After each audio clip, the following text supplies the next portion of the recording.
Fannie Mae has reported that by the end of 2026, interest rates should be below 6%.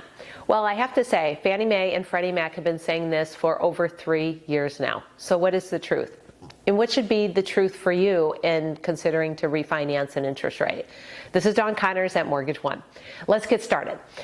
So as I'm thinking about interest rates, I want to give you an example of Sandra, who I helped recently transform her loan from 7.375 to 6.125, moving from FHA to conventional.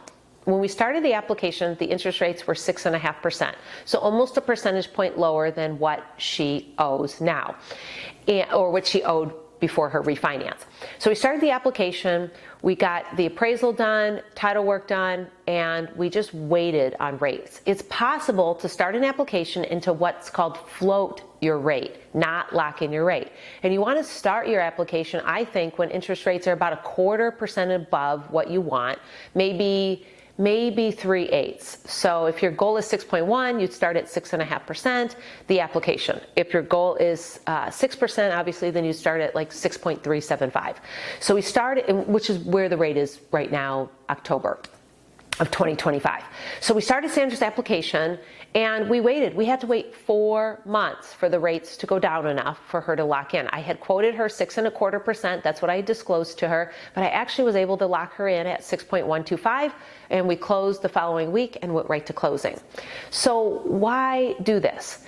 Because interest rates lock in at 60 days, 45 days, 30 days, and 15 days, for example. Usually they're every 15 days. The longer the lock, the longer that you're asking the bank to hold that interest rate, which is more risk for the bank, risk that rates will go up, and so they charge you a fee and they pass that on. The shorter the lock time, the better probability it will be that you'll be going to closing, that you actually will commit to that lock and close.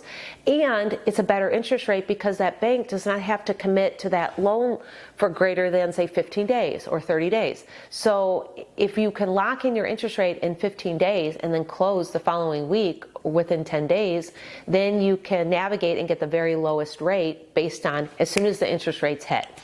Otherwise, if I have a client that's not started on their application and rates go down to 6.125 on a 15-day lock, how in the world could I start an application, get an appraisal, get title work, get through underwriting, meet conditions, get a clear to close, and close within 15 days? So it's just not going to happen.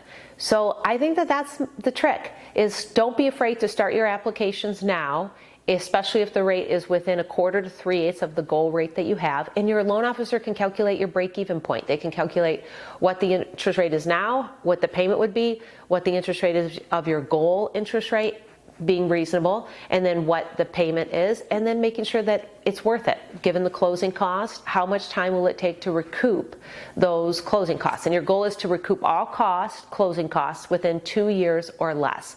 That makes a great refinance. And then the last thing is, if you have a lower credit score, a lot of times you get a better interest rate with the higher credit scores, depending on the different programs.